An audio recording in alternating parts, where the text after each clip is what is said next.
Topic படிச்சோன்னு உங்களுக்கு என்ன ஞாபகம் வந்துச்சு? அப்படி என்ன யோசிச்சீங்களா?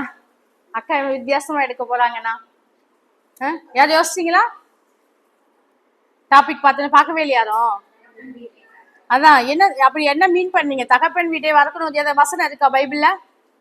வசனம் படிச்சிருக்கீங்களா? எதுல இருக்கு சொல்லுங்க பார்க்கலாம். நான் சொன்ன அந்த வார்த்தை வந்து பைபிள்ல இருக்கு. கேட்கலையா ஜின்சி?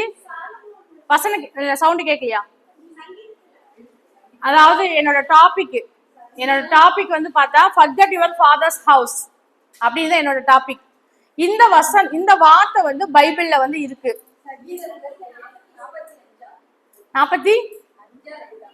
45 தான். இந்த எடுங்களேன். சங்கீதம் 45ல 10-11.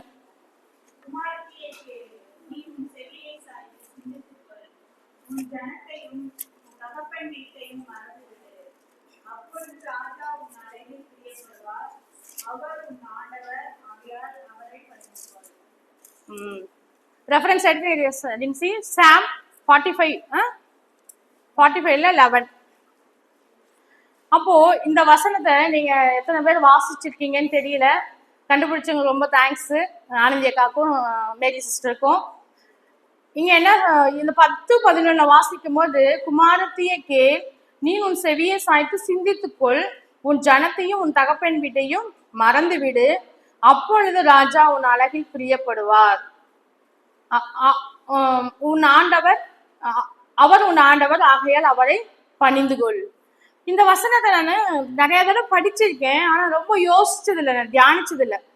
அப்போ கடந்த ஒரு 6 மாசம் 7 மாசத்துக்கு முன்னாடி இந்த வசனத்தை நான் வந்து படிச்சேன். படிக்கும் போது ஆண்டவர் வந்து இந்த வசனத்துல இருந்து எனக்கு நிறைய சத்தியங்களை வந்து கற்றுக் கொடுத்தார். அதாவது உன்னுடைய நேசர், உன்னுடைய ராஜா வந்து உன் அழகில் பிரியப்படுவார் எப்போ அப்படின்னா தகப்பன் வீட்டை மறக்கும் போது. இது வந்து 2 கான்ட்ராஸ்ட்ல சொல்லுவாங்க. அதாவது ஏசு கிறிஸ்து மணவாட்டி அதுலதான் வந்து சொல்லப்பட்டிருக்கு முன்னாடி எல்லாம் வாசிங்கன்னா. ஆனா பிரின்சிபல் பார்க்கும்போது ஒரு கணவன் மனைவிக்கு இடையில ஒரு கணவன் வந்து நம்மளை விரும்பணும், அதாவது கணவனுக்கு நம்ம பிரியமான ஒரு மனைவியா இருக்கணும்னா இந்த சத்தியம் வந்து ரொம்ப ரொம்ப முக்கியம். என்னன்னா உன் தகப்பன் வீட்டை மறக்கணும் அப்படின்றதான் நம்ம இன்னைக்கு வந்து படிக்க போறோம். சரிங்களா? என்ன அந்த வசனம் நமக்கு சொல்லுது, இதுல இருந்து என்ன சத்தியத்தை நம்ம வந்து கற்றுக்கொள்ள போறோம் அப்படின்றத நம்ம என்ன பண்ண போறோம், பார்க்க போறோம். இப்ப எல்லாருக்குமே தெரியும், நம்ம எல்லாம் மேரேஜ் முடிச்சிருக்கோம். எல்லாரும் மேரேஜ்ல மக்கள் மொத்தம் யூத்தா இருக்கீங்க, அவங்களும் தெரிஞ்சுக்குங்க நம்ம எப்படி ஒரு மனைவியா நம்ம ஜீவிக்கணும் அப்படின்றது. இப்போ கல்யாணம் ஆனதுக்கு அப்புறம் நம்ம என்ன நினைப்போம், எல்லாருமே ஹஸ்பண்டுக்கு வந்து பிரியமான ஒரு மனைவியா நம்ம இருக்கணும் அப்படின்ட்டு நம்ம என்னென்ன பண்றோம், நல்லா சமைச்சு கொடுக்குறோம், அவங்கள நல்லா பாத்துக்கிறோம் இல்லைங்களா, அவங்க சொன்னதை கேட்டுக்கிறோம், அவங்களுக்கு சில சமயம் கீழ்ப்படிஞ்சு இருக்கோம். ஆனாலும் கூட சில சமயம் நம்ம என்ன பண்ண முடியல, கணவர்களை நம்ம பிரியப்படுத்த முடியல இல்லைங்களா. திருமணம் வந்து பைபிள் என்ன சொல்லுது, மேரேஜ் அப்படின்ட்டு திருமணம் வந்து தேவனால் ஏற்படுத்தப்பட்டது. இன்னைக்கு உலகம் வந்து திருமணம்ன்றது காரியம் மாறி போயிடுச்சு, மாறி போய் வந்து காணப்படுது. ஆனா வேதத்துல வந்து ஃபர்ஸ்ட் ஆண்டவர் உருவாக்குனது மேரேஜ் தான். நம்ம ஆதியாகமம் 2:18 வாசிக்கிறோம்.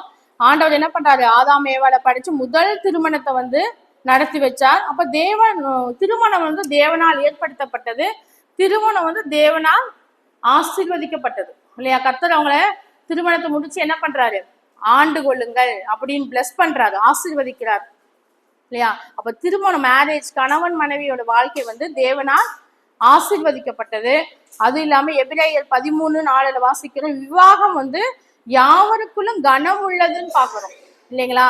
மேரேஜ் வந்து பரிசுத்தமானது, கனம் உள்ளது, அதை வந்து நம்ம அசூசிப்படுத்த கூடாது. இன்னைக்கு உலகம் என்ன பண்ணிட்டு இருக்கு, அக்கா நேற்று எடுத்தாங்கல்ல வஞ்சிக்கப்படுறது, கணவன் மனைவிக்குள்ள நல்ல ஒரு ரிலேஷன்ஷிப் இல்லாம என்ன பண்றாங்க, திருமணத்துக்கு முன்பாகவும் தவறா இருந்திருக்கிறாங்க, திருமணத்துக்கு பின்பாகவும் தவறா. அப்போ திருமணம் என்பது என்ன ஆகுது, இன்னைக்கு ஒரு பரிசுத்தம் இல்லாம போகுது. ஆனா வேதம் என்ன சொல்லுது, திருமணம் வந்து கனமுள்ளது, அது வந்து பரிசுத்தமானது அப்படின்னு சொல்றாரு. நம்ம கப்பிள்ஸ் மீட்டிங் வந்தவங்களுக்கு தெரியும், சந்திரனை எடுத்தாங்க. திருமணம் வந்து உடன்படிக்கையின் ஒரு உறவு இல்லையா, உடன்படிக்கை. அது நம்ம கவனம் பண்ணி கணவன் மனைவி அப்படின்றவங்க நம்ம என்ன பண்ணிருக்கோம், திருமணம் முடிச்சு நம்ம என்ன பண்றோம், உடன்படிக்கையின் உறவா இருக்கு. அது வந்து மல்கியால வாசிக்கிறோம் 2:14 உடன்படிக்கையின் தோழி அப்படின்னு வந்து ஆண்டவர் வந்து சொல்றாரு. அப்போ நம்ம திருமணம் முடிச்ச நம்ம யாரும் என்ன பண்ணக்கூடாது, பிரேக்கப் வந்து விவாகம் அதாவது தள்ளிவிட கூடாது. அதாவது நம்ம கப்பிள்ஸ் மீட்டிங்ல வந்து நம்ம நிறைய பார்த்தோம். அப்போ இந்த மாதிரி வேதத்துல வந்து திருமணம் வந்து ஆண்டவரால் ஆசீர்வதிக்கப்பட்டு இருக்கு. நம்ம திருமணம் முடிக்கிறோம், வேதத்துல என்ன சொல்லுது, ஒரு மனைவி அப்படின்னா கணவனுக்கு கீழ்ப்படிந்து இருக்கணும்னு சொல்லுது இல்லையா? அப்படி அதெல்லாம் நம்ம கேம்ப்ல ஃபுல்லா வாசிச்சோம். கணவன் தான் மனைவியை நேசிக்கணும்னு வேதம் வந்து நமக்கு வந்து சொல்லுது. அப்போ நம்ம இந்த குடும்ப உறவுக்குள்ள நம்ம என்ன பண்றோம், போகிறோம். நம்ம எத்தனை கேம்ப் வச்சாலும் நான் சொன்ன மாதிரி குழந்தை வளர்ப்பும் இந்த குடும்பம் ஃபேமிலி கிளாஸ் வந்து ரொம்ப ரொம்ப முக்கியம். குடும்பம் இல்லாம நம்ம எதாவது செய்ய முடியுமா? இப்ப சிஸ்டர் சொன்னாங்க வேலைக்கு போறோம், சம்பாதிக்கிறோம். எதுக்காக சம்பாதிக்கிறோம்? எது கஷ்டப்பட்டு வேலைக்கு போறீங்க, பேக் வேலைக்கு போறீங்க, சம்பாதிக்கிறீங்க, எதுக்கு பண்றோம்? குடும்பத்தை கட்ட இல்லையா? ஆனா குடும்பமே இல்லை அப்படின்னா, கணவன் மனைவிக்குள்ள ஒரு ரிலேஷன்ஷிப்பே இல்லை அப்படின்னா நம்ம எதுக்கு சம்பாதிக்கணும், எதுக்கு நம்ம இவ்வளவு பிரயாசப்படணும், எதுக்கு நம்ம ஜீவனை வந்து இவ்வளவு கஷ்டப்பட்டு நம்ம என்ன பண்றோம், வருத்திக்கிறோம். ஆனா குடும்பம்ன்ற உறவு கணவன் மனைவிக்குள்ள பிள்ளைகளுக்கு கூட ரிலேஷன்ஷிப்பே இல்லைன்னா இதெல்லாம் நமக்கு வேஸ்ட் தான். அப்போ அந்த குடும்பம்ன்ற உறவை வந்து நம்ம என்ன பண்ணணும், கட்டணும். அப்போ ஒவ்வொரு கேம்ப்லயும் கண்டிப்பா குறிப்பா சிஸ்டர்ஸ் வந்து இந்த ஃபேமிலி கிளாஸ் ஹஸ்பண்ட் ஒய்ஃபுக்குள்ள ரிலேஷன்ஷிப் வந்து என்ன பண்ணணும், படிக்கக்கூடியவங்களா இருக்கணும். எப்படி நான் இன்னும் அதிகமா வந்து ஒரு பிரியமான ஒரு மனைவியா இருக்கணும். யாராவது பெர்ஃபெக்ட் ஒய்ஃப் இருக்காங்களா இங்க? யாருமே இல்லை. 50 வயசு கல்யாணம் ஆனாலும் சரி, திருமணமாயி இப்பொழுது புதுசா இருக்க ஹரியோட ஒய்ஃப் அவங்க குடும்பங்களா இருக்கட்டும், திருமணமாயி ரொம்ப நாட்கள் ஆன குடும்பமா இருக்கட்டும், யாருமே வந்து ஒரு பெர்ஃபெக்ட் ஒய்ஃப் இல்ல, ஒரு பரிபூரணமான ஒரு மனைவி கிடையாது. ஏன்னா நிறைய குறைகள் என்ன இருக்கு நம்ம கிட்ட இருக்கு. ஆனா அந்த குறைகளை வச்சுட்டு எனக்கு குறை இருக்கு நம்ம அப்படியே இருந்தா நல்லா இருக்குமா? வளரணும் இல்லையா? இப்போ எக்ஸாம்பிள் வந்து இப்போ 2025 நான் மனைவியா இருக்கும் போது சில விஷயங்கள் என்கிட்ட வந்து குறை இருந்துச்சு. இப்போ 2026 வரும்போது இந்த விஷயத்துல நான் என் கணவனுக்காக நான் மாத்திக்கிட்டேன் அப்படின்னு அந்த வளர்ச்சியை நம்ம என்ன பண்ணணும், காட்டணும். அதுதான் வந்து ஒரு மனைவியாக நம்ம செய்யக்கூடிய கடமை. அப்போ ஒவ்வொரு நாட்களும் நம்ம என்ன பண்ணணும், இந்த மனைவி இந்த அம்மா என்ற பொறுப்புல நம்ம என்ன பண்ணணும், வளரக்கூடியவங்களா காணப்படணும். சரி, இன்னைக்கு உங்களுக்கு ஒரே ஒரு இந்த கிளாஸ் ஆரம்பிக்கிறதுக்கு முன்னாடி ஜஸ்ட் ஒரு டெஸ்ட்னா எழுதுற டெஸ்ட் இல்லை. இப்போ எல்லாரும் செல்போன் வச்சிருக்கீங்க நீங்க, ஓகேவா? இப்போ நீங்க உங்க செல்போன் எடுங்க எல்லாரும். ஏன் இல்லை யார்ட்டுமே?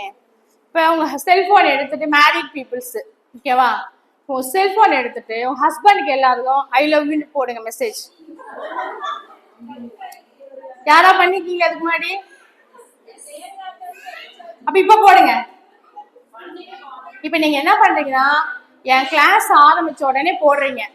கிளாஸ் முடிக்கும் போது என்ன ரிப்ளை பண்ணிருக்காங்கன்றது என்ன சொல்ல வேணாம். திரும்பி யாரெல்லாம் same to you I love you சொல்றாங்களோ அவங்க மட்டும் எனக்கு கை தூக்குங்க, ஓகேவா? ஏன் சொல்றேன் அப்படின்னா போடுங்க.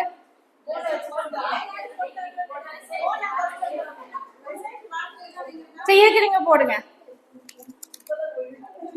ஜஸ்ட் வாட்ஸ்அப்ல ஒரு மெசேஜ் போடுங்க. அப்படிலாம் சொல்ல மாட்டாங்க, அது யாரு கிளாஸ்னு உங்களுக்கு தெரியும். ஜஸ்ட் போட்டுருங்க. இங்க பாருங்க, கல்யாணம் ஆனவங்க தான் சொல்றேன், அன்மேரிட் யாருக்காவது போட்டுறாதீங்க, சரியா? யூத் பிள்ளைங்க யாருக்கும் போடக்கூடாது. மேரிட் கப்புள்ஸ்க்கு மட்டும்தான் என்ன பண்றத சொல்றேன். போட்டுட்டு நீங்க என்ன பண்ணுங்க, சைலண்ட்ல போட்டுருங்க. எல்லாருமே பண்ணலாம். டச் போன் இல்லை. சரி, கடைசியா நம்ம என்ன பண்ணலாம், இருக்கிற சரி செல்போன் இல்லாதவங்க என்ன பண்ணுங்க, கிளாஸ் முடிஞ்சு போடுங்க. கிளாஸ் முடிஞ்சு போனதுக்கு அப்புறம் எனக்கு ரிப்ளை பண்ணது மட்டும் திரும்ப வந்து ரிப்ளை பண்ணவங்களை மட்டும் எனக்கு இன்ஃபார்ம் பண்ணுங்க, சரியா? ஏன் சொல்றேன், ஏன் இதை சொல்றேன்னா, இது வந்து ஹஸ்பண்ட் ஒய்ஃபுக்குள்ள எப்பயுமே இருக்கணும். நான் உன்னை நேசிக்கிறேன் அப்படின்னா எல்லாரும் என்ன பண்ணுங்க, ஐ லவ் யூ சொல்லுங்க. ஏன் சிரிச்சிங்க? அது கெட்ட வார்த்தையா? அப்படி ஆயிடுச்சு உலகம் இல்லையா? இல்ல சொல்றேன் இல்ல, அப்புறம் கிளாஸ் முடிஞ்சுட்டு இல்ல அவங்களுக்கு தெரியும் கிளாஸ்ல ஏதோ சொல்லிட்டு இருக்காங்கன்னு புரிஞ்சுக்குவாங்க. அப்போ நான் என்ன சொல்றேன்னா, அந்த வார்த்தை வந்து தப்பான வார்த்தை இல்ல, கணவன் மனைவிக்கு இடையில தான் அதை சொல்லணும். ஆனா நீங்க உலகம் என்ன பண்ணுது, வேற மாதிரி பயன்படுத்துறாங்க. அப்போ நான் எதுக்கு சொல்றேன்னா, நிஜமாகவே உங்க குடும்பத்துல திருமணமாகி இத்தனை வருஷம் இருக்கீங்க, நீங்க ஜென்ரலா நீங்க வந்து இந்த நீங்க வந்து அவனை நேசிக்கிறேன் அப்படின்னு நீங்க போட்டிருந்தீங்கன்னா, உங்க ஹஸ்பண்ட்ஸ்ல எப்படி ரிப்ளை பண்ணுவாங்களா, same to you, I love யூன்னு என்ன பண்ணுவாங்க, திரும்ப ரிப்ளை பண்ணுவாங்க. இல்ல ஆன்சர் இப்படி வந்துச்சு, ஏன் உனக்கு பைத்தியம் பிடிச்சிச்சா, உனக்கு எதோ ஆச்சா, என்ன ஆச்சுன்னு ரிப்ளை பண்ணியிருந்தாங்கன்னா உங்க வாழ்க்கையில நீங்க அந்த மாதிரி செஞ்சதே இல்லைன்னு அர்த்தம் இல்லையா? அப்படி இருக்கக்கூடாது அப்படின்றதுக்காக தான் நான் சொல்றேன். நம்ம கணவருக்கு நம்ம என்ன பண்ணணும், அடிக்கடி நான் நேசிக்கிறேன் அப்படின்றத நீங்க என்ன பண்ணணும், கம்யூனிகேட் பண்ணணும் இல்லையா? வாரத்துக்கு ஒரு தடவையாவது அந்த கம்யூனிகேஷன் வந்து இப்ப நான் உங்களை ரொம்ப நேசிக்கிறேன் அப்படின்னு சொல்லிட்டு நம்ம வாயிலையும் சொல்லணும், செயல்லையும் காட்டணும். நம்ம பிடிச்சது வாங்கி தரலாம், நம்ம பிடிச்சது வந்து செஞ்சு கொடுக்கலாம்.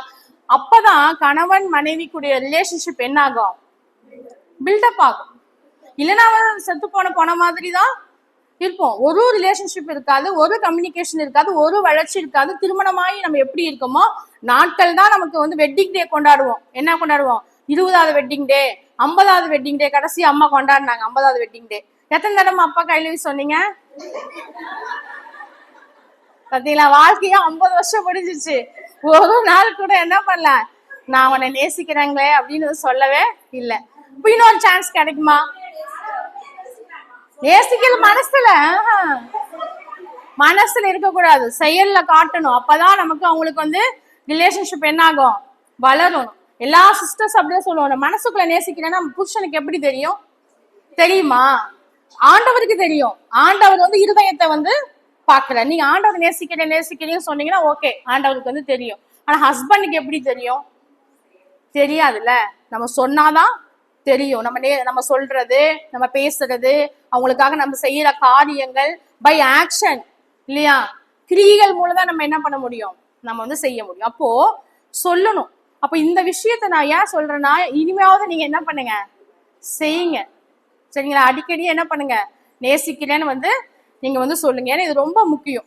அப்போ நம்ம ஒரு ஹஸ்பண்ட் வந்து நம்மளை வந்து ரொம்ப நேசிக்கணும் அப்படின்னா வேதம் முதலாவது என்ன சொல்லுது, அதாவது நிறைய விஷயங்கள் இருக்கு, நிறைய பிரின்சிபல்ஸ் வந்து நமக்கு சொல்லி கொடுக்குறாங்க, வேதம் சொல்லி கொடுக்குது.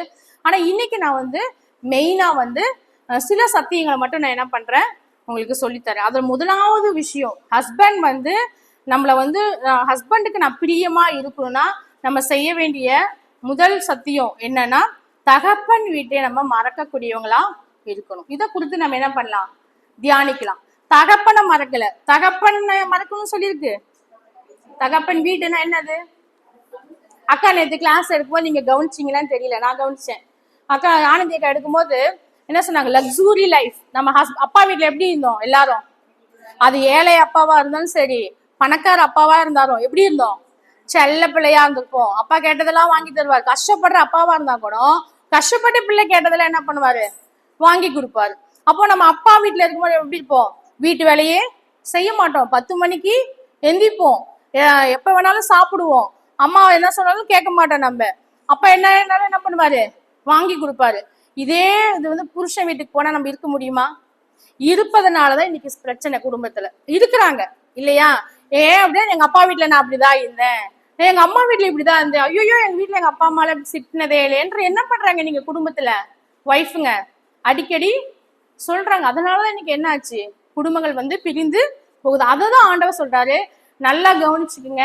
அப்பா அம்மாவை மறக்கணும்னு நான் சொல்லல, அப்பா அம்மா வீட்டை நீங்க என்ன பண்ணணும், மறக்கணும். கல்யாணம் ஆச்சு அப்படின்னா தகப்பன் வீட்டுன்னா அப்பா வீட்டுக்கு போகாதீங்கன்னு சொல்லல, நீங்க அங்க வாழ்ந்த கம்ஃபர்டான லைஃப், லக்ஸுரி லைஃப், சொகுசான வாழ்ந்த வாழ்க்கை முறையை நீங்க மறந்தாதான் என்ன பண்ண முடியும், ஹஸ்பண்ட் கிட்ட நீங்க பிரியமா வாழ முடியும். யாரெல்லாம் திருமணம் முடிச்சு அம்மா அப்பாவை பத்தி சொல்றோம், அம்மா அப்பா வீட்டுல வாழ்ந்ததை பத்தி நம்ம அடிக்கடி சொல்லி காட்டுறோம் அப்படின்னா கண்டிப்பா ஹஸ்பண்டுக்கு வந்து பிடிக்கவே பிடிக்காது. வேதம் நான் சொல்லல, யார் சொல்றா, வேதம் சொல்லு. இப்ப வாசிங்க அந்த வசனத்தை, உன் ஜனத்தையும் உன் தகப்பன் வீட்டையும் மறந்து விடு, அப்பொழுது ராஜா உன் அழகில் பிரியப்படுவார். நீ என்னதான் வந்து ஹஸ்பண்ட் பிடிக்கிற மாதிரி நம்ம வந்து ட்ரெஸ் பண்ணலாம், அழகுபடுத்திக்கலாம். அதுலலாம் நம்ம ஹஸ்பண்ட் என்ன பண்ண மாட்டாரு, மயங்க மாட்டாரு.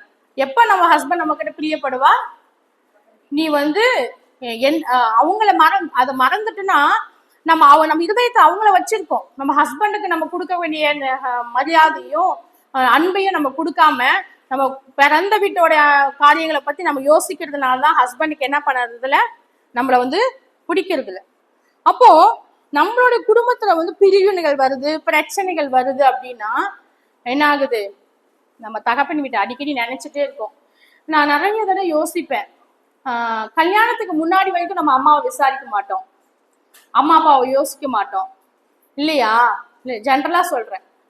நம்ம பாட்டு போவோம் வருவோம் எல்லாம் பண்ணுவோம். ஆனா சொந்த பந்தங்களை பார்க்கணும், நல்லது கெட்டதுக்கு போகணும்னு நினைக்க மாட்டோம். ஆனா மேரேஜ்க்கு அப்புறம் என்ன பண்ணிடுவோம் அப்படின்னா, நம்ம என்ன பண்ணுவோம், அதிகமா வந்து நம்ம வந்து அப்பதான் என்ன பண்ணுவோம், நம்மளுடைய பிறந்த வீட்டை வந்து அதிகமா நினைப்போம். போய் பார்க்கலாம், அப்பா அம்மாவை விசாரிக்கலாம், உடம்பு சரியில்லைன்னா ஃபோன் பண்ணி பேசலாம், மாசத்துக்கு ஒரு தடவை போய் பார்த்துட்டு வரலாம், அதெல்லாம் சரிதான். ஆனா நம்ம திருமணம் ஆனதுக்கு அப்புறம் நம்ம என்ன பண்ணக்கூடாது, அதிகமா நான் வந்து குடும்பத்துல வந்து அப்பா அம்மா வீட்டுல இருந்த வாழ்க்கை முறைகளை வந்து நம்ம சொல்லி சொல்லி நம்ம என்ன பண்ணக்கூடாது, குடும்பத்துல காட்டவே கூட. நிறைய இடத்துல நடக்கு இல்லையா? ஏதாவது ஒண்ணு சொன்னோம்னா எங்க அப்பா வந்து இப்பெல்லாம் செய்ய மாட்டாரு, எங்க அப்பா எதை கேட்டாலும் உடனே வாங்கி கொடுத்துருவாரு இல்லையா? அப்ப நம்ம என்ன பண்ணணும், கல்யாணம் பண்ணிக்காம அம்மா அப்பா வீட்டுலதான் இருக்கணும். இப்ப ஏன் மேரேஜ் பண்றோம், ஏன் அவங்க ஹஸ்பண்ட கேட்கிறோம்? திருமணத்துக்காக திருமணமாக ஸ்திரீகள் இருக்காங்க வச்சுக்கோங்க, கல்யாணத்துக்காக எப்படி ஜபிக்கிறாங்களா இல்லையா? கஷ்டப்பட்டு எவ்வளவு ஜபிக்கிறாங்க. ஆனா திருமணம் முடிஞ்சதுக்கு அப்புறம் அப்ப ஹஸ்பண்டுக்கு பிரியமா இருக்கணும்ல. இத்தனை வருஷம் ஆண்டவரை வந்து என்ன பண்ணாரு, அப்பா அம்மா கொடுத்தாரு, அவருக்கு கீழே நாங்க அடங்கி இருந்தோம், அவங்களுக்கு வந்து ஹானர் பண்ணணும். இப்ப கர்த்தர் நம்மள வந்து வேற ஒரு குடும்பத்துல கொண்டு போய் வச்சிருக்காரு போது நம்மளுடைய காரியங்கள் நேசிக்கிறது எல்லாம் யாரை அதிகமாகப்படுத்தணும், ஹஸ்பண்டை வந்து அதிகமா நம்ம என்ன பண்ணணும், நேசிக்கக்கூடியவங்களாகவும் அவங்க மேல அக்கறை வைக்கக்கூடியவங்களாகவும். ஏதாவது பேரண்ட்ஸை பார்க்க கூடாதுன்னு சொல்லல, பட் ப்ரையாரிட்டி ரொம்ப ரொம்ப முக்கியம். குடும்பத்துல ப்ரையாரிட்டி நமக்கும் கடவுளுக்கும் ஃபர்ஸ்ட், அடுத்து யாரு, நம்மளும் நம்மளுடைய குடும்பம், கணவன் பிள்ளைகள், அப்புறம்தான் யாரு, சொந்தம் பந்தம், இன்லாஸ், உறவுகள் எல்லாமே. ஆனா இன்னைக்கு ப்ரையாரிட்டியை மாத்திடுறாங்க. கல்யாணம் ஆனாலும் எனக்கு எங்க அப்பா தான் ஃபர்ஸ்ட், செகண்டு, என் ஹஸ்பண்ட் வந்து தேர்டு தான் அப்படின்னு மூணாவதா வச்சிடுறாங்க. இப்ப அதனாலதான் என்ன ஆகுது, ஃபேமிலியில வந்து நிறைய பிரச்சனைகள் வந்து காணப்படும். அப்போ நம்ம வந்து என்ன பண்ணணும், அப்பாவோடைய அன்பை வந்து சொல்லியும் அப்பா சில சமயம் கணவருக்கு வந்து கோபம் வந்துடும் இல்லையா? சில சமயம் சொல்லிடுறாங்க, அப்ப ஏன் கல்யாணம் பண்ணினேன், ஏன் என் வீட்டுக்கு வந்த, அப்பா வீட்டிலே இருக்க வேண்டியதானே அப்படின்னு வந்து சொல்லுவாங்க. அந்த ஒரு சூழ்நிலையை நம்ம என்ன பண்ணக்கூடாது, கொண்டு வர கூடாது. அப்போ நம்ம வந்து என்ன பண்ணணும், ஹஸ்பண்டுக்கு பிடிக்கலையா நம்ம என்ன பண்ணக்கூடாது, அது செய்யவே கூடாது, கம்பேர் பண்ணக்கூடாது. எப்பயுமே நம்ம என்ன பண்ணக்கூடாது, தகப்பன் வீட்டை வச்சு நம்ம என்ன பண்ணக்கூடாது, கம்பேர் பண்ணவே கூடாது. நம்ம அங்க இருந்தோம், அங்க வாழ்ந்தோம், இங்க வந்தோம், இப்படி வாழ்றோம். நான் அங்க இருக்கும்போது அப்படி இருந்தேன், இங்க இருக்கும்போது இவ்வளவு கஷ்டப்படுறேன், நான் வேலையே செஞ்சதில்லை, இங்க இவ்வளவு வேலை கொடுக்குறீங்க, இதெல்லாம் தெரிஞ்சுதான் நம்ம என்ன பண்றோம், மேரேஜ்குள்ள போறோம், ஆண்டவருக்காக பெரிய காரியங்களை செய்யறோம், இதெல்லாம் தெரியும். அப்போ நம்ம என்ன பண்ணக்கூடாது, கம்பேர் பண்ணக்கூடாது, நம்ம வந்து ஹஸ்பண்டை குறை சொல்லக்கூடாது. எல்லாமே வந்து நம்ம என்ன பண்ணணும், எங்க அப்பா தான் அம்மா தான் நான் வாழ்ந்த இடம் அப்படின்னு நம்ம எந்த ஒரு சூழ்நிலையும் நம்ம என்ன பண்ணக்கூடாது, சொல்லவே கூடாது. அதனாலதான் இங்கிலீஷ்ல ஃபர்கெட்டிங் யுவர் ஃபாதர்ஸ் ஹவுஸ், தகப்பன் வீட்டை மறன்றாரு. அப்பதான் ராஜா அவன் மேல வந்து பிரியப்பட்டு அநேக குடும்பங்கள் டைவர்ஸ் ஆகிறதுக்கும் அநேக குடும்பங்கள் பிரிந்து போறதுக்கும் முக்கிய காரணமே இதுதான். நீங்க யார் வேணாலும் கேட்டு பாருங்களேன், குறிப்பா டெலிவரிக்கு போறாங்க இல்லையா குழந்தைங்க, நான் விசுவாசி குடும்பங்களை தான் பேசுறேன், அவிசுவாசிகள் பத்தி நம்ம பேச வேண்டாம். திருமணம் ஆகுது, டெலிவரிக்காக அம்மா வீட்டுக்கு போறாங்க, அப்பா வீட்டுக்கு போறாங்க. அப்போ குழந்தை பிறந்து எப்படி ஒரு 3 மாசம் 4 மாசம் என்ன பண்ணுவோம், அம்மா அப்பா வீட்டுலதான் இருப்போம். இப்போ அந்த காலகட்டத்துல நம்ம என்ன பண்றோம், ஹஸ்பண்ட் அதிகமா மறந்துடுறோம். குழந்தை, அம்மா அப்பா வீடு அப்படிங்கும்போது நிறைய டைவர்ஸ் வந்து எந்த பீரியட்ல நடக்குதுன்னா, டெலிவரிக்காக வீட்டுக்கு அப்பா அம்மா வீட்டுக்கு போகக்கூடிய அந்த பீரியட்ல தான் என்ன பண்றாங்க பெண்கள் டைவர்ஸ் அப்ளை பண்றாங்க. ஏன்னா அவங்க வந்து அந்த அம்மா அப்பா வந்து அவ்வளோ அளவுக்கு என்ன பண்றாங்க, நேசிக்கிறாங்க, ஹஸ்பண்டோடைய காரியங்களை மறந்து போறாங்க. அப்ப நம்ம அப்படி இருக்கவே கூடாது. என்ன கர்த்தர் நமக்கு ஒரு குடும்பத்தை கொடுத்துருக்காரு, ஹஸ்பண்டை கொடுத்துருக்காருன்னா நம்ம என்ன பண்ணணும், அவங்கள அதிகமா வந்து நேசிக்கணும். அவங்களுக்கு பிடிச்ச காரியங்களை நம்ம வந்து செய்யணும். நம்ம வந்து என்ன பண்ணணும், நம்ம பிள்ளைகள் நம்ம குடும்பத்தையும் நம்ம பார்க்கக்கூடிய மனைவிகளா இருக்கணும். நம்ம குடும்பத்தை போய் பார்க்கலாம். நான் நல்லா சொல்றேன், தகப்பனை மறக்க கூடாது, தகப்பன் வீட்டை நம்ம வாழ்ந்த வாழ்க்கை முறையை நம்ம என்ன பண்ணணும், மறக்கணும். சரிங்களா? அப்பாவை மறக்க கூடாது, அப்பா வீட்டில் வாழ்ந்த சொகுசான வாழ்க்கையை நம்ம என்ன பண்ணணும், மறக்கணும். அப்பதான் உங்க கணவர் என்ன பண்ணுவாரு, உங்க மேல் பிரியமா இருப்பார் அப்படின்னு வந்து வேதம் வந்து நமக்கு வந்து சொல்லுது. இப்ப நம்ம பார்க்கும்போது பைபிள்ல பார்க்கும்போது நிறைய இடத்துல வந்து நம்ம வாசிக்கிறோம். ரூத்தோட வாழ்க்கையை பார்க்கும்போது, வேதத்துல பார்க்கும்போது ரூத்தோட வாழ்க்கையை பார்க்கும்போது, ரூத் வந்து மோபாவிய ஸ்திரீ இல்லையா? ஆனா இதுக்குன்னு வந்து ரூத் சொன்ன, உன் ஜனம் என் ஜனம், உன்னுடைய தேவன் என்னுடைய தேவன், எதுவுமே இப்ப வந்து அப்ப ஹஸ்பண்ட் கூட இருந்தாரா? இல்ல. ஹஸ்பண்ட் கூட இல்லாமையே ரூத் என்ன பண்றாங்க, சோ என்னென்ன வார்த்தை சொன்னாங்க, உன் ஜனம் என் ஜனம். அதான் இங்க வேதம் சொல்லுது, உன் ஜனத்தை நீ மறந்துடு அப்படின்றார். உன் தகப்பன் வீட்டை அந்த சொந்த பந்தம், எங்க வீடு, என் பிறந்த வீடு, எங்க அம்மா அப்பா சித்தப்பா, இதெல்லாம் நம்ம நினைச்சிட்டு இருக்க கூடாது. அவங்களெல்லாம் நம்ம பார்க்கலாம், சந்தோஷப்பட பேசலாம். ஆனா அதுக்காக நம்ம கடவுள் கொடுத்த அந்த வீட்டை நம்ம என்ன பண்ணக்கூடாது, உதாசீனப்படுத்த கூட. ரூத்தோட வாழ்க்கையில பார்க்கும்போது அவங்க திருமணத்துக்கு அப்புறம் அவங்க கணவர் இழந்து போயிடுறாங்க. ஆனா அவங்க திரும்பமா எங்க போகல, அவங்க அப்பா வீட்டுக்கு போகல. ஆனா அவங்க அப்பா வீட்டுக்கு போகிறதுக்கான சான்ஸ் வந்து இருக்கு இல்லையா? அவங்க விடோ ஆயிடுறாங்க, விதவி ஆயிடுறாங்க. அவங்க வந்து விருப்பம், நகோமி சொல்றாங்க, நீ அப்பா வீட்டுக்கு திரும்பி போ அப்படின்னு ஒரு சாய்ஸ் கொடுக்குறாங்க. ஆனா ரூத் என்ன பண்ணல, அந்த சாய்ஸை வந்து செலக்ட் பண்ணல. ஏன் அப்படின்னா அந்த பிரின்சிபல் தெரியல, அந்த பிரின்சிபல் நகோமி சொல்லி கொடுத்தாங்களா இல்ல வந்து அவர் பேர் என்ன, அவங்க ஹஸ்பண்ட் சொல்லி கொடுத்தாரா எப்படின்னு தெரியல. ஆனா அவங்க கற்றுக்கொண்ட சத்தியத்துல எப்படி இருக்காங்க, உறுதியா இருக்காங்க. திருமணம் ஆச்சு அப்படின்னா நமக்கு சொந்த வீடு, நம்மளுடைய ஜனம் எல்லாம் யாரு, நம்மளோட புருஷ வீடு தான் அப்படின்னு அவங்க என்ன பண்ணியிருந்தாங்க, அறிந்திருந்தாங்க. அப்போ ரூத் என்ன பண்ணாங்க, திரும்பி அவங்க வீட்டுக்கே போல, நகோமியோட போய் என்ன பண்றாங்க, அவங்க கஷ்டப்பட்டவங்கன்னு சொல்லி நம்ம வந்து பாக்குறோம். அப்போ ரூத் போல, ரூத் அப்ப கர்த்தர் எப்படி என்ன ஆசீர்வதிக்கிறார், ரூத்த இயேசுவோடைய வம்ச வரலாறு ரூத்தை வந்து ஆசீர்வதிக்கிறார். ஒரு மோவாபிய ஸ்திரீ வந்து ஆண்டவர் பயன்படுத்துறாருன்னா அவங்க பண்ண சாக்ரிஃபைஸ் தான் இல்லையா? இதுவே அம்மா இவங்க ஓர்பால் என்ன பண்ணிட்டாங்க, நான் எங்க அம்மா வீட்டுக்கு போயிடுறேன் அப்படின்னு போயிட்டாங்க. அப்போ அவங்க வம்ச வரலாறு அட்டணையில வந்தாங்களா? வரல. அவங்க வந்து என்ன ஆச்சு, கல்யாணம் ஆகி அவங்க பண்ண தப்பும் இல்லை, அவங்க ஹஸ்பண்ட் இல்ல என்ன பண்ணிட்டாங்க, போயிட்டாங்க. ஆனா ரூத் அப்படி இல்லை. திருமணம் ஆனதுக்கு அப்புறமா தன்னுடைய கணவன் வீடு தான் என்னுடைய வீடு, அவங்களுடைய அம்மா என்னுடைய அம்மா, இப்ப நான் எப்படி எங்க அம்மா விட்டுட்டு போவேன்னு சொல்லிட்டு அவங்க தகப்பன் வீட்டை மறந்துட்டு ரூத் என்ன பண்றாங்க, தன்னுடைய ஹஸ்பண்ட் வீட்டிலே இருக்கிற. அதனால கர்த்தர் என்ன பண்றாரு, ரூத்தை ஆசீர்வதிக்கக்கூடியவரா காணப்பட்டார். அதே மாதிரி நம்ம ரெபேக்காலோட வாழ்க்கையில பாக்குறோம். ரெபேக்கால் வந்து திருமணத்துக்கு முன்பாக கேட்கும் போது அவங்க என்ன பண்றாங்க, போயிடுறாங்க. திரும்பி வந்தாங்களா, பையனை தான் அனுப்பி விடுறாங்க. நினைச்சு பாருங்களேன், இப்போ வந்து யாக்கோப்புக்கும் ஏசாவுக்கும் சண்டை வருது. அப்போ யாக்கோப்பை வந்து நீ போப்பாங்கன்னு சொல்லி அனுப்புறாங்க ரெபேக்கால். அவங்க நினைச்சிருக்கலாம்ல, நான் வரேன், நான் வந்து விட்டுட்டு வரேன், சொல்லிட்டு வரேன் அப்படின்னு நினைச்சாங்களா? இல்ல. அவங்க எப்ப கல்யாணம் ஆகிறதுக்காக அந்த வீட்டை விட்டு கிளம்பி வந்தாங்களோ அதுக்கப்புறம் அவங்க வந்து தான் சொந்த வீட்டுக்கு போனதா நம்ம பார்க்கவே முடியாது இல்லையா? அதுக்காக சொந்த வீட்டுக்கு போக கூடாதுன்னு சொல்லல. அவங்க இருதயம் எங்க இருந்துச்சு, தான் ஹஸ்பண்டு, தான் பிள்ளைங்க, கடவுள் நமக்கு கொடுக்கப்பட்ட இடம், இப்படின்னு நம்ம அதுக்குள்ளதான் அவங்க என்ன பண்ணாங்க, தங்க வாழ்க்கையை அமைச்சுக்கிட்டாங்க. கர்த்தர் அவங்க மூலம் தான் 12 கோத்திரத்தை ஆண்டவர் என்ன பண்றாரு, இஸ்ரேல் என்ற தேசத்தை எப்படி கொண்டு வராரு, ரெபேக்காலுடைய வாழ்க்கையில இருந்து ஆண்டவர் என்ன பண்றாரு, கொண்டு வராரு. அப்போ கடவுளுடைய கருத்துல நம்ம குடும்பம் வந்து பயன்படணும் அப்படின்னா ஆண்டவர் சொன்ன அந்த வசனத்தின்படி நம்ம என்ன பண்ணணும், தகப்பன் வீட்டை மறக்கக்கூடியவங்களா, தன் கணவன் மேல் அதிகமா பிரியம் வைக்கக்கூடிய ஒரு ஸ்திரீகளா காணப்படணும். இன்னைக்கு நிறைய மிஷினரிஸ் பாக்குறோம். இப்ப நம்ம காலையில ஆன்டிலாம் கூட சொன்னாங்க, ஐடாஸ் கேடர் பார்த்தோம், அவங்க கல்யாணம் ஆகல. இப்ப இவங்க அவங்க பேர் என்ன, வில்லியம் கேரியோடைய ஒய்ஃப் சொன்னாங்க. இன்னும் நிறைய பேரோட ஒய்ஃப் வந்து பாத்தீங்கன்னா அவங்களா எங்க வந்தாங்க, வில்லியம் கேரி எங்க வந்தாரு ஊழியத்துக்கு, இந்தியாவுக்கு. அவங்க ஒய்ஃப் வந்தாங்க இல்லையா, வந்து அவங்களுக்கு என்ன ஆச்சு, படுற கஷ்டத்தெல்லாம் பார்த்துட்டு அவங்க குழந்தையெல்லாம் செத்து போயிடும் இல்லையா? வில்லியம் கேரியோட குழந்தை செத்து போனதுக்கு அப்புறம் அவங்களுக்கு பைத்தியம் பிடிச்சிடும் இல்லையா? அவங்க திரும்பி அங்க போகல, இங்கேயேதான் செத்து போயிடுவாங்க. அப்போ அவங்களாம் யார் கூட வந்தாங்க, தன் கணவன் கூட. எதுக்காக வந்தாங்க, ஆண்டவருடைய ஊழியத்தை செய்யறதுக்காக. அவங்க நினைச்சிருக்கலாம்ல, நீங்க வேணுமா போங்க, நான் எங்க அப்பா அம்மா வீட்டுல எங்க சொந்த ஊர்லயே நான் சொந்த நாட்டிலே இருந்துக்கிறேன், நான் கஷ்டப்படல அப்படிலாம் வந்து எந்த மிஷினரி ஒய்ஃப்ஸ் என்ன பண்ணல, சொல்லல. சொல்லியிருப்பாங்க, அவங்களாம் அவங்க வாழ்க்கையை ஆண்டவர் பயன்படுத்தவே இல்லை.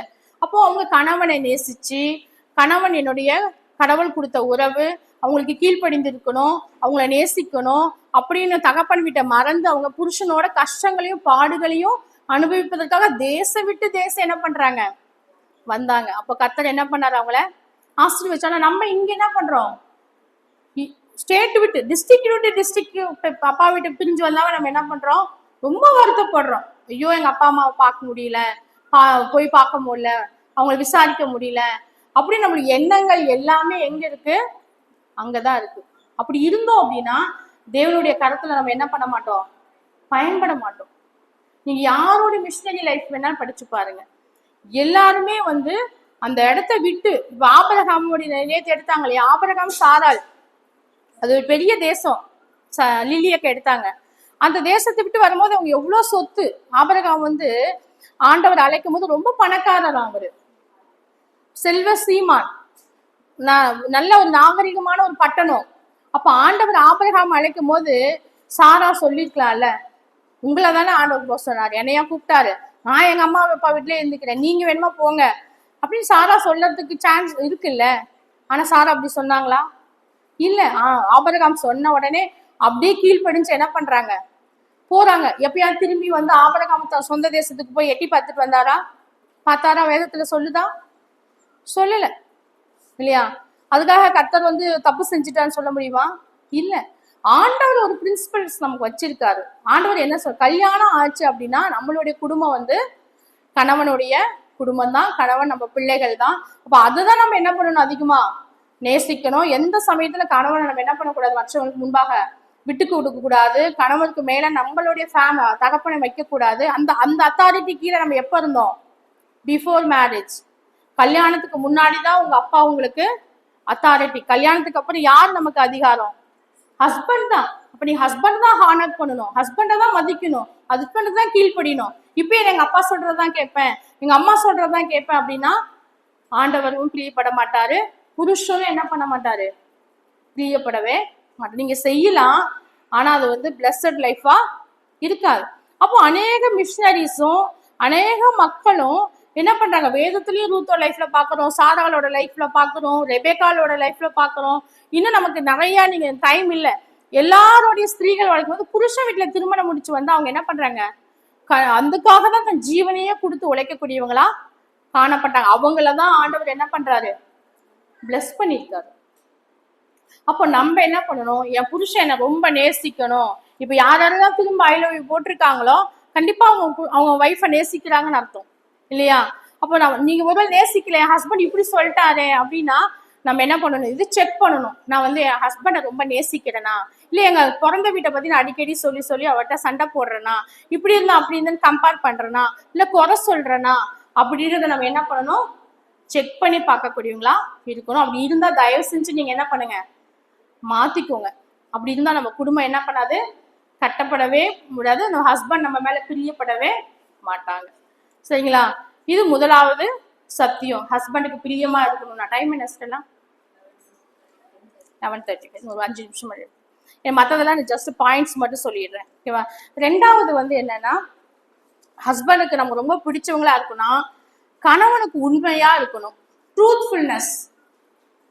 புருஷன் நம்மளை நம்பணும், எந்த ஒரு பொய் சொல்லக்கூடாது, எந்த ஒரு விஷயத்தையும் மறைக்க கூடாது, எந்த ஒரு பாவத்தையும் புருஷனுக்கு தெரியாம சீக்ரெட்டா நம்ம என்ன பண்ணக்கூடாது, செய்யவே கூடாது. இதை கண்டுபிடிச்சு நம்ம செஞ்சிட்டோம், அவங்க கண்டுபிடிச்சிட்டாங்கன்னா நீங்க வந்து என்ன செஞ்சாலும் உங்க ஹஸ்பண்ட் என்ன பண்ண மாட்டாங்க, உங்களை பிடிக்கவும் நம்பவும் மாட்டாங்க, பிடிக்கவும் செய்யாது இல்லையா.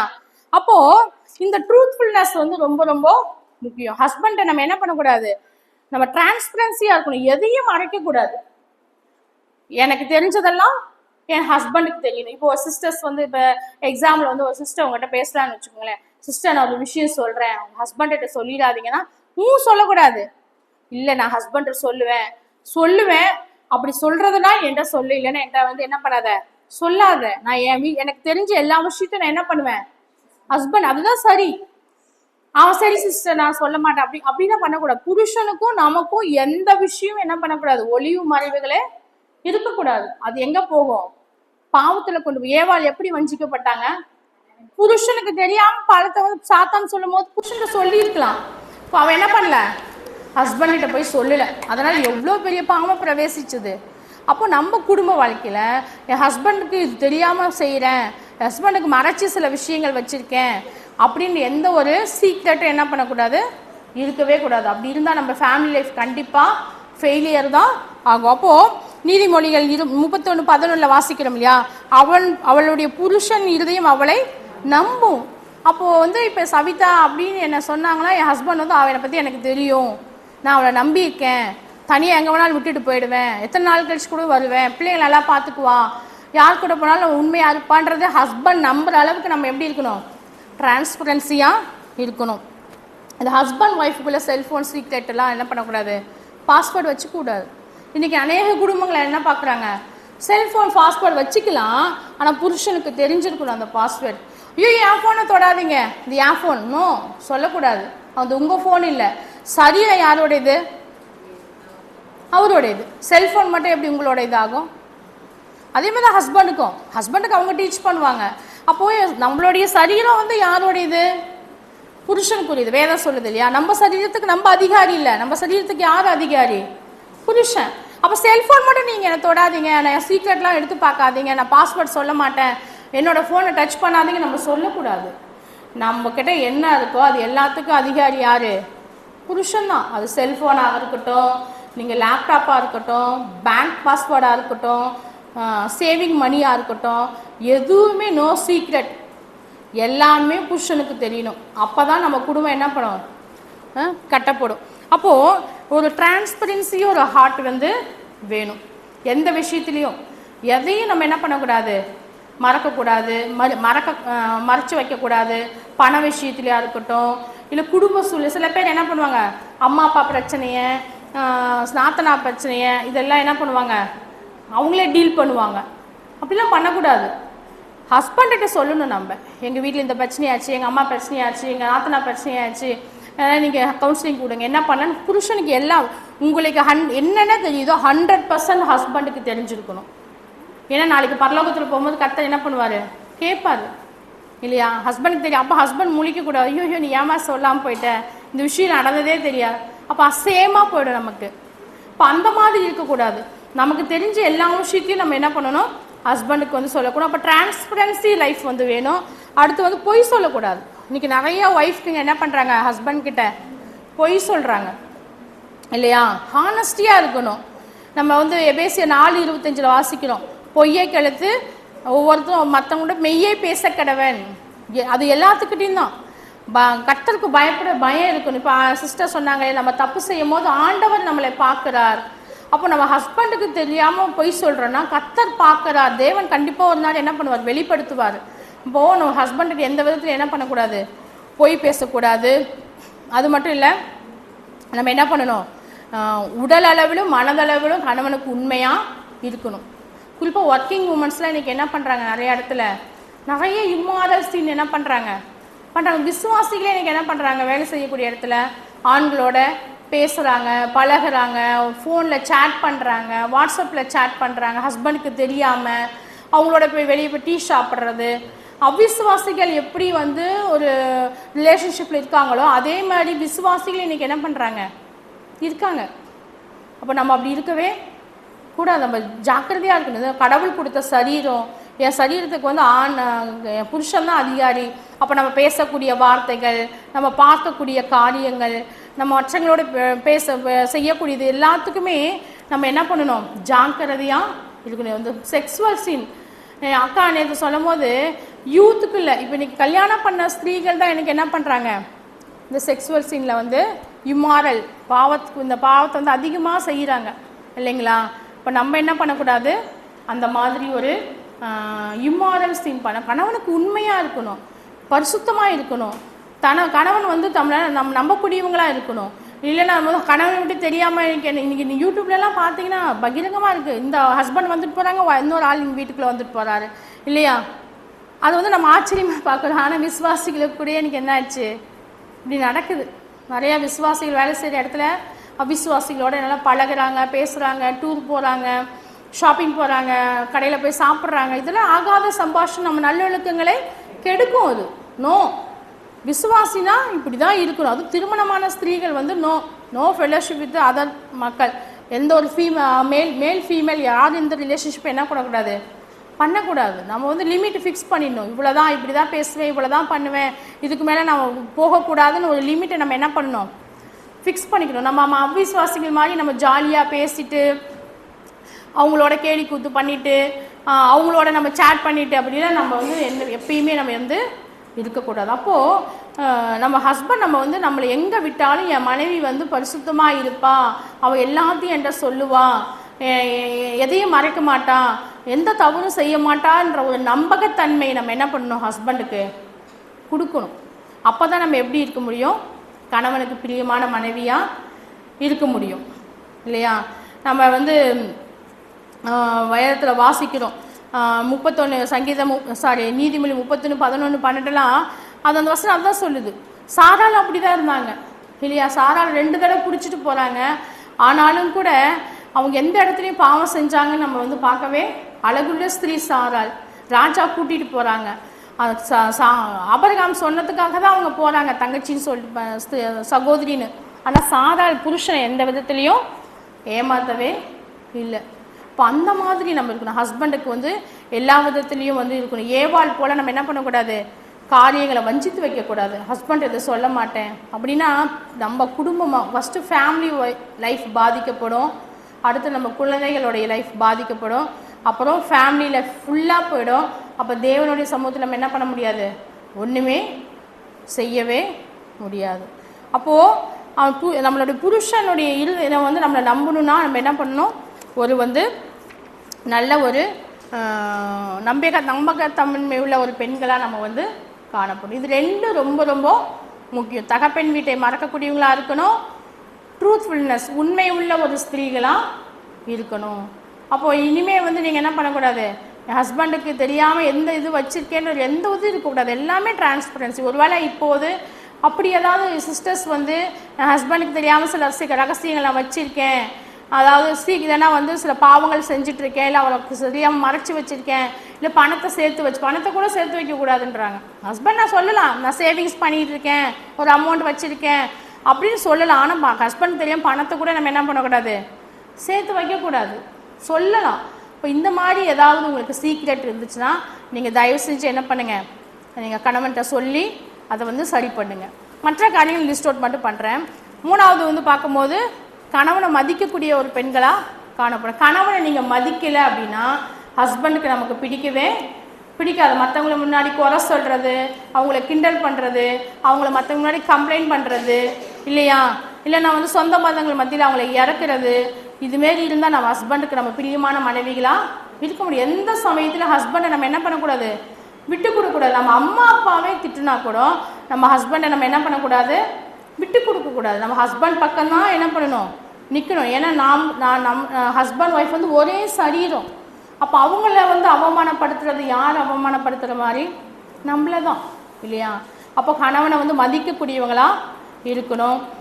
மீகால் வந்து என்ன பண்ணுறாங்க, தாவீதை வந்து இருதயத்தில் வந்து அவமதிக்கிறாங்க. அதுக்கான தண்டனை என்ன பெற்றுக்கொண்டாங்க, பிள்ளை இல்லாமல் கடைசி வரைக்கும் பிள்ளை இல்லாமல் இருந்தாங்க. தாவீது கூட அவங்களால வாழ்ந்தாங்களான்னு நமக்கு தெரியாது இல்லையா? தாவீதோடைய வாழ்க்கை வந்து அநேக பெண்களை திருமணம் முடித்தாரு. இவங்க நல்ல ஒரு மனைவியாக இருந்திருந்தாங்கன்னா ஒருவேளை தாவீது வந்து அநேக பெண்களை தேடி என்ன பண்ணிக்கலாம், போகாமல் இருந்திருக்கலாம்.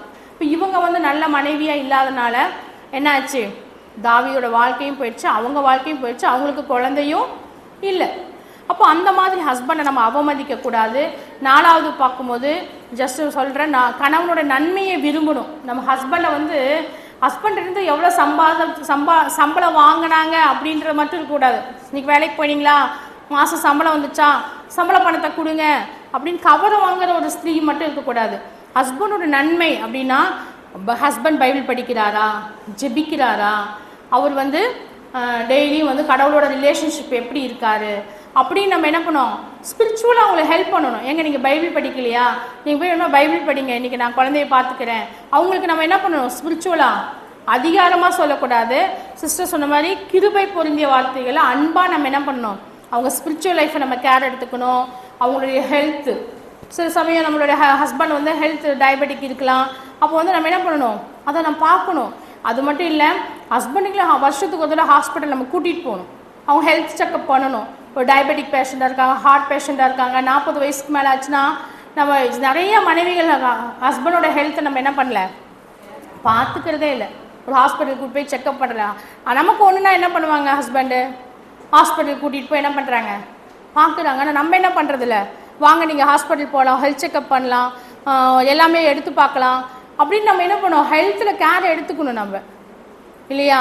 அந்த ஹெல்த்தை பார்க்கணும், ஃபினான்ஷியலாக சப்போர்ட் பண்ணலாம், எந்த விதத்துலையாவது குடும்பம் பாதிக்க முடியாத அளவுக்கு ஃபினான்ஷியல் சப்போர்ட் பண்ணலாம். இப்போ இந்த மாதிரி நம்ம என்ன பண்ணணும், கணவனுடைய நன்மையை வந்து விரும்பணும். எப்பயுமே வந்து சம்பள கவரை பார்த்துட்டு உட்காந்துட்டே இருக்கக்கூடாது. எப்போ 1ஆம் தேதி வரும், சம்பள கவர் வரும், நம்ம வாங்கி குடும்பத்தை நடத்தலாம் அப்படி மட்டும் நம்ம என்ன இருக்கக்கூடாது. நான் என் ஹஸ்பண்டுக்கு என்னென்ன செய்யலாம், அவர் எப்படி நான் பார்த்துக்க முடியும் அப்படின்னு அந்த நன்மையை விரும்பக்கூடியவங்களா இருக்கணும். அடுத்து வந்து குடும்பத்தை கவனிக்கணும். ஹவுஸ் ஹோல்ட் மேனேஜ்மெண்ட் சந்தோஷப்பிரியா எடுத்துடுவா. குடும்பத்தை நல்லா கவனிக்கக்கூடிய ஒரு ஸ்திரீகளாக இருக்கும் போது புருஷனுக்கு ரொம்ப பிடிக்கும். பிள்ளையும் வீட்டையும் நீங்கள் நல்லா பார்த்துக்கிட்டீங்கன்னு வச்சுக்கோங்களேன், சந்திரா அந்த மாதிரி என்ன பண்ணுவாங்க, சந்தோஷமாக வேலைக்கு போயிட்டு வேலைக்கு வந்துடுவாங்க. அது யார் கையில் இருக்குது, ஒய்ஃப் கையில் தான் இருக்குது. குடும்பத்தை நல்லா பார்த்துக்கணும் இல்லையா. அப்போது அது ரொம்ப ரொம்ப முக்கியம். நம்ம குடும்பத்தில் நம்ம ஒழுங்காக சமைக்கலை, எப்போ பார்த்தாலும் ஜொமேட்டோவில் ஆர்டர் பண்ணி சாப்பிட்டுட்டே இருக்கோம், எப்போ பார்த்தாலும் கிச்சன் பக்கம் சமைக்கிறதே இல்லை, வெளியே போனால் வெளியே ஷாப்பிங் போகிறது, சாப்பிட்றது, வீட்டு வேலையை செய்கிறது இல்லை, பாத்திரம் அங்கே கிடைக்குது, துணி அங்கே கிடக்கு, அதெல்லாம் சந்தோஷம் சொல்லுவா, அதனால் நான் அதை டச் பண்ணல, அந்த அவ கிளாஸ் அதுதான். அப்போ அந்த மாதிரி நம்ம இருந்தோம்னு வச்சுக்கோ, எந்த புருஷனுக்காக பிடிக்குமா, வந்தவொடனே ஷோபா ஃபுல்லாக துணி கிடக்கு, வந்தவொடனே சிங்க் ஃபுல்லாக பாத்திரம் நீங்கள் விளக்குங்க அப்படின்ட்டோம்னா எந்த புருஷன் பிடிக்கும் நமக்கு, அவங்களுக்கு பிடிக்கும். இதுவே எல்லாம் பார்த்துட்டு இருந்தோம்னு வச்சுக்கோங்களேன், என் ஒய்ஃப் நிஜமான வீட்டை நல்லா பார்த்துக்கிறா, என் பிள்ளையை நல்லா பார்த்துக்கிறா, பிள்ளைங்களுக்கு டியூஷன் சொல்லி கொடுக்குறா, ஹோம்ஒர்க் சொல்லி கொடுக்குறா, காய்கறிக்கு போய் வாங்கிட்டு வந்துடுறா, எல்லாமே பண்ணிடாத போது வெளியே வேலைக்கு போயிட்டு வரக்கூடிய புருஷன் என்ன பண்ணுவாங்க, சந்தோஷமாக நம்ம மேலே அன்பாக இருப்பாங்க. அதை விட்டு நம்ம எல்லாத்தையும் அவங்க தலையில் என்ன பண்ணக்கூடாது, திணிக்கக்கூடாது. கடைசியாக நான் 6வது பார்க்கும்போது செக்ஸுவல் லைஃப்பில் தாம்பத்திய உருவத்தில் நம்ம என்ன பண்ணணும், நம்ம வந்து கணவன்களை கவனித்து கொள்ளக்கூடியவங்களா இருக்கணும். அப்போது இந்த 6 இது வந்து நான் படித்த காரியங்கள், இந்த 6மே இன்னும் நிறையா இருக்குது. அப்போது இந்த 6 காரியங்களை நம்ம வந்து செய்யும் போது என்ன ஆகும், கணவன் நம்ம மேலே அதிகமாக பிரியப்படக்கூடியவங்களா இருப்பாங்க. அப்போ நம்ம ஒவ்வொரு நாளும் வளரக்கூடியவங்களா இருக்கணும். அது ரொம்ப ரொம்ப முக்கியம். நான் சொன்ன 1வது சத்தியமும் 2வது சத்தியம் ரொம்ப முக்கியம் அது இல்லையா. தகப்பன் நம்ம எந்த விதத்தையும் நம்ம பிறந்த வீட்டை வந்து கம்பேர் பண்ணவே கூடாது. அப்படின்னா ஹஸ்பண்டுக்கு ரொம்ப பிடிக்காது. ஏன் கல்யாணம் பண்ணி ஏன் வந்தேன்னு சொல்லி திட்டு ஆரம்பிச்சிடுவாங்க, மனசில் நினைக்க ஆரம்பிச்சிடுவாங்க. ஸோ அப்படி இல்லாமல் நல்ல ஒரு குடும்பத்தை கட்டக்கூடிய ஒரு ஸ்திரீயாக இருக்க தேவன் நமக்கு உதவி செய்வாராக. நம்ம ஜெபிச்சு முடிக்கலாம். டீ பிரேக் முடிச்சுட்டு நீங்கள் அடுத்த கிளாஸ்க்கு வந்துடுங்க. எங்களை அன்பு பிதாவே இயேசுப்பா, இந்த வேலைக்காக